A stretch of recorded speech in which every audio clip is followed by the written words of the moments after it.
Sud Radio Berkov dans tous ses états.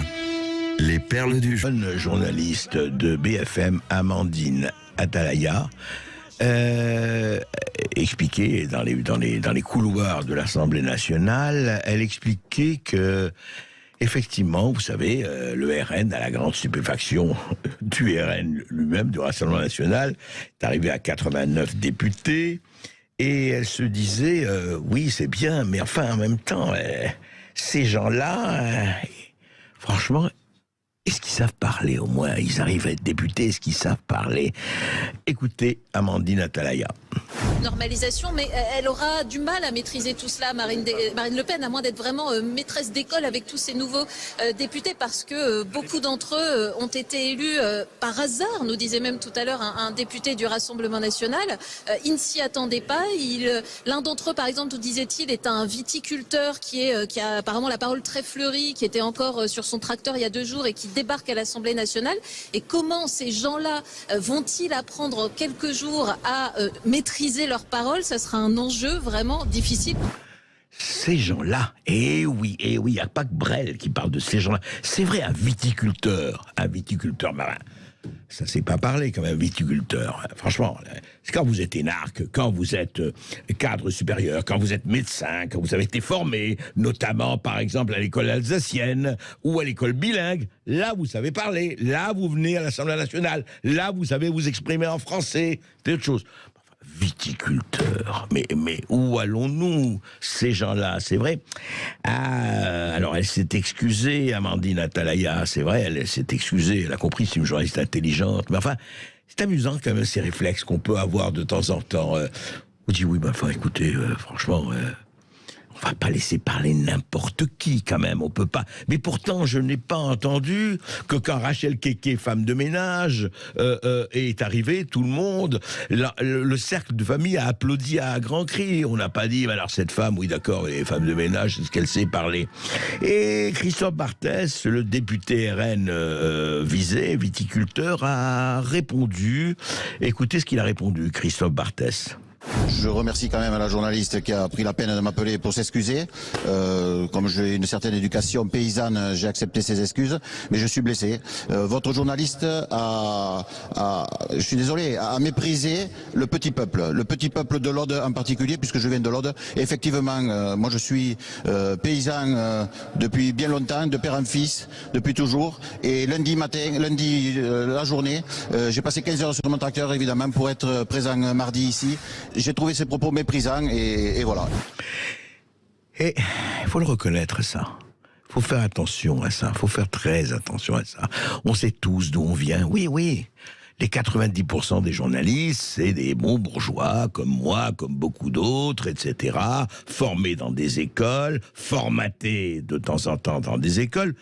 Mais enfin, on n'a pas à dire ça. On n'a pas à dire ça, vraiment. On n'a pas cette espèce d'arrogance, même pas d'arrogance d'ailleurs, je crois pas que la journaliste en l'occurrence était arrogante, simplement elle se disait oui mais est-ce qu'ils vont savoir parler? Mais à ce moment-là il faut savoir, hein, c'est très simple, où on fait le vote censitaire et on dit qu'une partie de la population n'a sûrement pas à être représentée, voilà, et puis écoutez, et puis on sera entre nous, entre gens qui parlons bien et qui nous exprimons bien et qui a fait de bonnes études. Ben non, on le sait, c'est pas sérieux. Et franchement, il faut faire très attention à ça. Et très attention, je dirais, pas seulement à ses paroles, mais à sa tête et à son mental, à ce qu'on a à l'intérieur d'entre nous. Et jusqu'à 14h, nous allons parler économie française, mais aussi économie russe. Vous vous souvenez des propos de Bruno Le Maire? Nous en parlerons avec Jacques Sapir. Ici Sud Radio. Les Français parlent au français. Les carottes sont cuites. Les carottes sont cuites. Sud Radio Berkov dans tous ses états. Alors vous voyez, c'est comme si j'avais appris que Thibaut Sellers et Augustin Moriot avaient des opinions politiques très différentes des miennes. Je dirais même opposées aux miennes. Eh bien, qu'est-ce que je fais? Eh bien, je leur serre plus la main. Oui, on va travailler ensemble parce qu'on ne peut pas faire autrement. Mais il est hors de question que je leur serre la main, comme l'a très bien compris un certain député NUPS, le Fort Boyard. Sud Radio Berkov dans tous ses états. Et donc, le jeune Louis Boyard, 21 ans, se tenait à côté, effectivement, d'un tribune de l'Assemblée où les députés venaient, effectivement, pour voter pour la présidence de l'Assemblée nationale. Et alors, normalement, effectivement, les gens passent, le député est là, il serre la main. Et là, sont passés les députés du Rassemblement national et très vaillamment, on sent ce courage jamoulinesque du jeune résistant de 21 ans, il a refusé de leur serrer la main. Non, pas question, pas question. D'ailleurs, il n'y a pas que lui. Julien Audoul aussi était à côté de Daniel Obono qui a tendu la main, il a refusé de serrer la main. Non, on ne serre pas la main et je dois dire que moi-même, je le dis sur CNews, il y avait un débat il y a quelques années avec Éric Coquerel notamment, et à un moment donné, Éric Coquerel, je le dis puisque j'étais à ce débat, alors c'était dans le studio avant de commencer le débat, et il y avait deux jeunes assistants du député Front National, je ne sais plus qui c'était, j'avoue, il y a quelques années. Et alors, Éric Coquerel s'est retourné vers eux, il a dit « Vous êtes du Front National, vous ?» Il dit « Oui. » Eh ben, je ne vous serre pas la main. Intéressant, j'étais un peu étonné, j'avoue, mais enfin, après tout, chaque tribu a ses coutumes, hein, c'est comme ça. Et alors, on a demandé à Louis Boyard, quand même, pourquoi vous êtes allé jusque-là, de pas serrer la main, après tout. Il représente plus que 10 millions de Français, ils ont été élus comme ont été tout le monde, et pourquoi vous ne leur serrez pas la main, comme ça se fait normalement en début au début de l'Assemblée nationale, de la nouvelle session. Alors il le dit, Louis Boyard, et voici ce qu'il dit. Vous êtes nombreux à savoir qu'actuellement nous sommes dans un contexte de pandémie et que donc il faut prendre ses précautions. Une pandémie de racisme, une pandémie d'antisémitisme, une pandémie d'islamophobie et que donc dans l'intérêt de la santé de tous, j'appelle les Français et particulièrement le président de la République et ses amis à ne pas serrer la main au Rassemblement national. Et j'ai aussi une question à poser. Comment est-ce que ça se fait que ce qui était anormal il y a 20 ans est devenu normal aujourd'hui? Où sont les hommes et femmes d'État qui, comme Jacques Chirac et Simone Veil, disaient ne composer jamais ni avec le racisme ni avec l'antisémitisme? Où sont les journalistes qui avaient du recul et de la mesure par rapport à la percée de l'extrême droite? Pourquoi est-ce que ce qui était anormal il y a 20 ans est devenu normal aujourd'hui? Intéressant. Évidemment, pour cela, encore faut-il avoir fait des études, connaître un peu l'histoire, se rappeler du passé. Bon, il a 21 ans. Mais il a 21 ans n'excuse rien. Et surtout pas, quand même, pour connaître un certain degré d'absurdité fondamentale, il appelle les Français à ne pas serrer la main au Front National, le gouvernement aussi.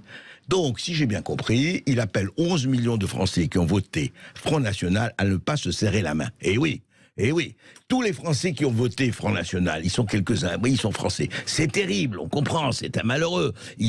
Mais alors, qu'est-ce qu'ils doivent faire? Ah non, c'est pas normal, c'est pas normal. Évidemment, si Louis Boyard était au pouvoir, il aurait interdit le Front National, il l'aurait proclamé hors la loi. Voilà. Et c'est une conception de la démocratie qui est un peu spécieuse, il faut quand même le dire. C'est-à-dire que c'est quoi la démocratie, pardon? La démocratie, c'est aussi de parler avec des gens et de recevoir des gens et d'accepter des gens qui ne pensent pas comme vous. Et non seulement ça, que je ne sache pas que le Rassemblement national, depuis 50 ans qu'il existe, est un parti factieux qui a fait quelques massacres dans d'autres Bataclans, qui s'est conduit. Moi, je ne suis pas, c'est vraiment pas ma tasse de thé. Mais enfin, attendez. Il y a quand même des règles dans la démocratie, des pouvoirs, des contre-pouvoirs et des règles. Et là, c'est formidable. Je veux dire, vous représentez le peuple, monsieur Boyard, vous représentez la République, vous représentez la démocratie, vous représentez la loi. Donc si là, vous la foulez aux pieds des gens en disant « Ouais, moi je suis un rebelle, moi je serre pas la main aux fachos, pas de fachos dans mes quartiers, pas de quartier pour mes fachos », eh ben, vous savez, ça commence comme ça, et après, on dira, mais vous, la France insoumise, l'extrême gauche, on n'en veut pas, etc., etc. On ne peut pas cultiver le deux poids et deux mesures, parce qu'on ne peut pas cultiver la haine. Parce que quand vous cultivez la haine, vous savez très bien qu'elle vous revient en boomerang.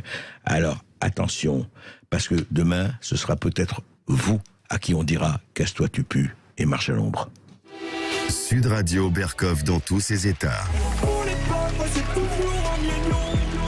Pour les riches, c'est un milliard. Sortez le carnet de chèques. Pour les pauvres, c'est toujours un million. Pour les riches, c'est un milliard. Sortez le carnet de chèques. va en parler tout à l'heure avec Jacques Sapir, mais c'est très intéressant. Voilà, évidemment, quand j'entends le mot politique, je sors mon carnet de chèques. Voilà. C'est adapté un peu de Goebbels, mais enfin c'est moins grave que Goebbels. Hein. Donc voilà, un chèque alimentaire de 100 € par foyer proposé pour les plus modestes, à confirmer, et ça va concerner des millions de foyers, c'est très bien, 100 € par foyer une fois. Hein. Attention, c'est pas par mois, c'est une fois. Bon, l'inflation a été revue à la hausse, 5,8% par an, là, aujourd'hui. Voilà, on dit, mais écoutez, chers amis, bon, vous manquez de pain, on va vous donner une brioche. 100 € de brioche, c'est pas beaucoup. Et en même temps, les taxes qui montent, et le fuel qui monte, etc., etc., et le pouvoir d'achat, n'en parlons pas, les produits, etc., et on donne un chèque. Alors évidemment que c'est 100 €, c'est mieux que rien. Mais qu'est-ce que ça veut dire? Alors on va dire bravo pour refaire encore marcher la planche à billets. Est-ce qu'on ne pourrait pas juste se poser une question comme ça? La France est le pays où il y a les prélèvements obligatoires les plus forts en proportion de l'Europe, en tout cas, sinon du monde. On ne pourrait pas se poser une seule question comme ça. Une fois par an, vous savez qu'on est tous copropriétaires de la Maison France, hein. En copropriété, il y a des réunions, il y a un syndic, l'édicalant du gouvernement. On va et on fait des discussions, on dit voilà, vous allez dépenser ça, etc., etc. On ne pourrait pas une fois par an se demander où va l'argent. Où va l'argent des milliards, effectivement, que ce soit TVA ou impôt. Comme ça, une fois par an. Demander aux millions de copropriétaires, on est là. Eh bien, écoutez, faites-nous au lieu de faire 300 conseils et 300 grands débats, dites-nous où va l'argent. Faites-nous un audit. Montrez-nous ce qui se passe. Peut-être que ce serait plus intéressant et peut-être qu'il n'y aurait même pas besoin à ce moment-là de 100 €. Peut-être. Mais vous savez, quand vous faites la transparence, eh ben peut-être tous les espoirs sont permis. Quand vous faites de la dissimulation, tous les désespoirs sont sûrement permis.